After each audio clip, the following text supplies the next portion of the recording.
Welcome to Picks with the Professor, the podcast where a real statistics professor and his beautiful friend Jake. gives you sports betting tips. I am Professor Sides. You can follow me and find all of my picks on Twitter at Professor Sides. Today is Thursday, January 13th, 2022, and this episode covers today's best college basketball bets. In case you're new here, I've built a mathematical model that predicts what the spread and total should be for every Division I college basketball game. That information, along with a graded A, B, or C against the spread pick for each of today's games, is available in the Google Sheet that is linked in the show's description. Picks that get an A are the ones I love, picks that get a B are the ones I like, and picks that get a C are leans. However, please remember that good and bad variance will occur. As much as I'd like to say the model will be profitable each and every day, that is an impossible reality for any gambler. Please subscribe if you aren't already. For those of you on YouTube, leave a comment about the play you like the most or the one you think we might be wrong on. Yesterday, we went 3-3 on the A picks, 5-5 in the B picks. So not as good as the first 2 days of the week, but always good to kind of hold a little steady there after 2 really good days. We're going to hope to get back on the winning track today. Jake, what did we learn yesterday? Yes, Professor. We learned that Florida cannot handle same talented teams. They play to the level of their competition and are going to lose 90% of the time against a team that is similarly talented, just like they have in the past. Just like we pointed out yesterday. Yep. Duke had their get-right game. They pushed that lead out to 20 twice after allowing Wake Forest to cut it to within like 10 to 12 and then pushed it out. And starting with the 8-0 run in the first half, they just took off and never looked back. And finally, we learned that Maryland's 2 guards with Fats Russell and Eric Ayala will keep them in every game. Those 2 guys work so well together, shoot the ball so well, and are nearly impossible to stop for any team. And so they will play tight games all year just because of those 2 guys. Yeah, and that's a good nugget there to point out. We're talking about this a little bit before we hit record. That Maryland's a team that feels like if they're getting 6-7 points, just take the points no matter what. If they're laying a bigger number, maybe a little bit harder to lay. They're going to play these tight games, which is an interesting nugget. But like you said, Duke was that with that get right game. We talked about that yesterday. Wake was not able to hang in there against a team that clearly finally has got their legs back underneath them. Moving on to today's action, we've got 5 games we're going to break down for you here today. We're going to start off at the 6 p.m. Oklahoma State at Texas Tech. I've got a B pick here for you. Texas Tech -8. The model thinks it should be 9.5. I think the key to this game is Tech avoiding a hangover after their big win in Waco. This is an interesting spot. Both of these teams played Tuesday. Both these teams played Saturday. This is a makeup game from a game that had been postponed because of COVID. So both these teams with some tired legs, maybe even more tired come Saturday, something to keep in mind when you're handicapping that slate.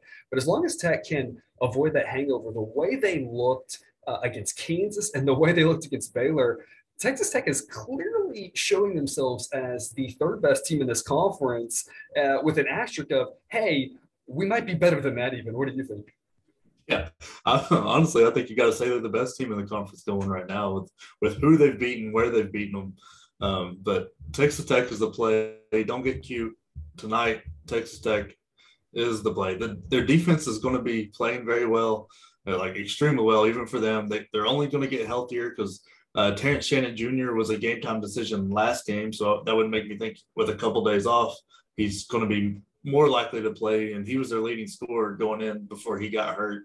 And they brought back their 2nd leading scorer against Baylor, and Oklahoma State struggles with turning the ball over. That reared its ugly head against West Virginia in West Virginia. This is another one on the road against a very good defensive team. Don't get cute. Texas Tech's the play. Yeah, I agree. This is a really tough spot to go from Tuesday playing in Morgantown, which is a tough place to travel to, a tough environment to play in, to Tech, which is also a tough place to travel to because if you're not familiar with the geography, Morgantown is near nothing. It's not – it's a couple hours from Pittsburgh. Lubbock is near nothing. You've got really tough travel on 2 days. So this is a really tough spot for Oklahoma State. So, yeah, absolutely. I think Tech is the side there. At 8 p.m., we have Indiana at Iowa. I'm giving you a total on this one. I think the number is pretty spot on, but the total isn't high enough. The model thinks it should be a little over 155. 4.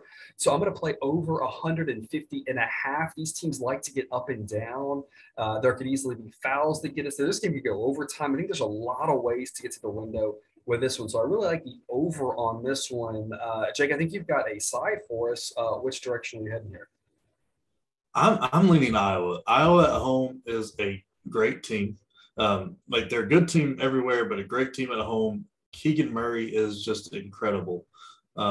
He's like we talk about Johnny Davis all the time with Wisconsin, but Keegan Murray's the one that's leading the conference in scoring.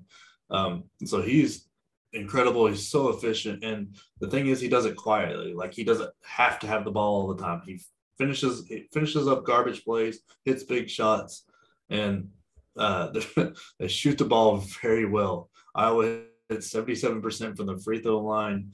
So any kind of close game, especially at home, you're going to think Iowa is going to pull it out. Indiana is turning the corner. Like they're getting there with first year coach, and like he's getting them to not turn the ball over as much, playing really good D. And I mean Trace Jackson Davis. I don't know what else you can say about the guy. He's incredible. But he's getting better production out of Rob Finney and Race Thompson. And with those two guys added in, they could be scary towards the later end of the year. But Iowa's the play tonight because Indiana still hasn't figured out how to handle a bigger forward guard like Keegan Murray and Johnny Davis.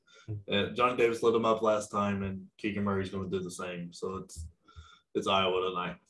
It makes sense. And I like that nugget about Iowa and the free throw shooting. The way that if you're on Iowa, the way that this falls apart potentially is they're up, 5 late, get fouled, miss some free throws. Indiana kind of hangs in there, hits a useless layup at 6 seconds to go or something, or 2 seconds to go to lose by. If Iowa's hitting those free throws, that's not going to happen. So I like that nugget there. Got a couple of small school games we're going to talk about that we both really like here. 8 p.m. Georgia State at South Alabama. It's an A pick for me on South Alabama -1.5. The model thinks it should be 5. I'm 7-4 backing South Alabama, and I don't see any reason why that should change. They are the better team. They are the home team. This line doesn't make a lot of sense to me. I think if you made this line -3, I'd say sure. I still think that South Alabama is the right side, but I get it. This line at 1.5 doesn't make a lot of sense. What's your take? I'm the same way. I've like these South Alabama's the better team. I think these teams are very similar in how they play. They both average 74 to 75, let in the mid 60s, 12 to 13 turnovers a game. The only real difference between the teams is South Alabama's a better field, like from all over the floor. They shoot the ball better, and I think they're around 47, 48% for the floor, which is very good as a team. They also have 2 really good guards in Charles Manning Jr. and J.J. Chandler. They both average above 15, and a key to winning tight games and tight spreads is being able to get your best players the ball. And when those guys are guards, it's much easier than trusting your big guy to dribble up the floor. So that mixed in with being at home, I believe South Alabama should cover this. Like, I think it'll be under 10, but I think South Alabama gets it. Yep, I completely agree with that. And then another one, Loyola Marymount at San Francisco. It's a 10 p.m. Central tip. It's another A pick for me, San Francisco -9.5. The model has it as San Francisco -13. Loyola Marymount hasn't played since before Christmas. That's quite a long layover to hang with a much better team on the road. And San Francisco, I think, is every bit as good as their 14-2 record. They were not necessarily expected to do a ton at the start of the season, but they've looked really good. And so I think San Francisco is the right side to be on tonight. What is your take? I'm with you. I'm with San Francisco. I think Loyola Marymount is a very vanilla team. They're not bad. They're not good, but they don't do anything special. And they're not extremely bad anywhere. I think if I read the numbers right, they average about the same amount of points, like within a couple points as that they let in, and that's not a formula for success.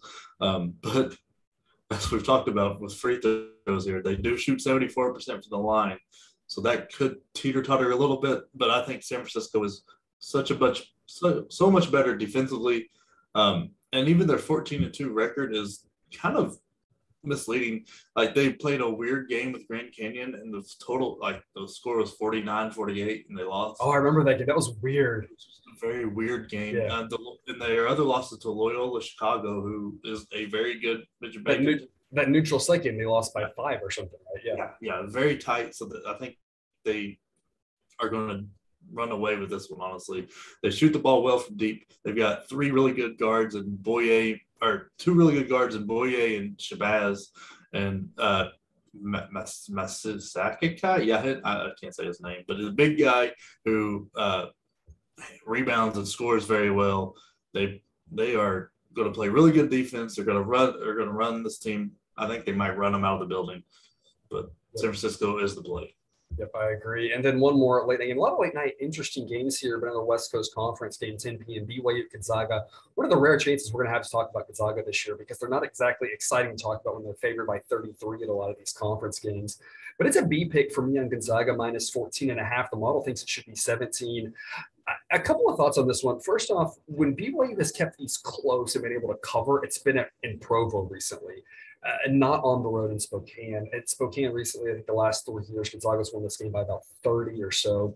And I don't really see how tonight is any different. This BYU team, I don't think is that good. They're 14-3, but I'm not really sure how, because they seem to be really underperforming. And my last take here before I turn over to you, Jake, I just don't think this is the same caliber of BYU team as in the past. And so to me, I think this number is a little short because people are remembering that sometimes BYU can give Gonzaga a ball game and hang in there. But I don't think this team is built to do that. What do you think? I'm the same way. BYU is like, I don't know where these expectations came from, but going into the year, people were talking about like BYU, St. Mary's, and Gonzaga, like, ooh, this might be the year Gonzaga has a conference to play in. They don't. No, they don't. They just don't. And I mean, it's sad to see because I think that's the reason why Gonzaga hasn't won a title, is because they front load their schedule because that's what you have to do. And then like they just get lulled to sleep all year beating teams by 50. But like BYU is lost their two or three. Their 3 losses have both come all. Wow, I can't speak. All 3 have come on the road. Utah Valley, Creighton, and Vandy. Those aren't. If you're getting beat by those 3 teams, I mean Creighton being the exception, that's not good. They're very thin. After Alex Barcelo and Tejon Lucas, there's nothing left on that team. And this Gonzaga team is very, very good. They're not as dominant as the last couple of years, but they're very good with their they've got 2 losses to a top-tier team with Duke and Alabama, and they've also balanced that out with 2 wins against top-tier teams with UCLA and Texas. Everybody knows there's no reason we have to go into Timmy and Holmgren, but the key to the team is their guards with Strother, Bolton, and Nembhard. If those guys are going good, then they're really, really tough to stop. But if those guys are off, then it's not going to be as great of a team. And I think that's what you've seen in their losses. They've gone against teams with better guards, and that's kept Holmgren and Timmy from getting the ball. Right, which wouldn't be the case. Which wouldn't be the case tonight against BYU. They shouldn't have that problem. Absolutely. No. Yeah, got some buzzer beaters for you tonight. I got 4 of them. I've got UNC Asheville +8 at Winthrop. Asheville is a team that I'm 5-2 backing. Winthrop way under 500 against the spread. South Dakota -7.5 at home against Denver. UT Rio Grande Valley -9 versus an improved Chicago State team, but I think they're getting too much respect here. I think UT Rio Grande Valley is the side there. And then at 8 p.m. Central, Tarleton State +10.5 at New Mexico State. Tarleton has been a covering machine. I still think the number has not. I've been on them and against them, and let me tell you, when you're on Tarleton, it works a lot better than when you've been against them. The number still hasn't caught up to them. So I have those 4 buzzer beaters, all A picks for you tonight. Jake, what are your buzzer beaters? I am on Seton Hall. I'm not sure why we're getting 5.5, but I'll take it because Seton Hall at home, 5.5 against the DePaul team that's not the same level. Yeah. I like Navy -4. They've been a very good play this year for me. Both those games being at 6 p.m., so I'm just going to keep riding that Navy train. I also like Coastal Carolina against Appalachian State. I think Appalachian State's getting a little too much respect, But they're coming. Appalachian State's coming off 2 tough losses. I think Coastal will cover within 3. And then I'm taking UCLA -11. This is a bad Oregon team, and they're just not playing. They're starting to turn it around, but they still haven't beat anybody of value. And I think UCLA gets them by 15 or so. Yeah, Oregon and Oregon State, both those teams in the state, continuing the Pac-12 trend in years past of having some disappointing teams. It's kind of sad to see because it's always fun to have those good late night college basketball games. Like I said, Oregon and Oregon State both just been a real disappointment this year. So that's all we've got for you today. Thanks for tuning in to another episode of Picks with the Professor. A reminder to check out the Google Sheet for all picks and totals on today's games. If you haven't done so yet, please click that subscribe button. We'll get you a new episode every weekday of the college basketball season. We will see you tomorrow. And until then, remember, you can eat your betting money, but please don't bet your English.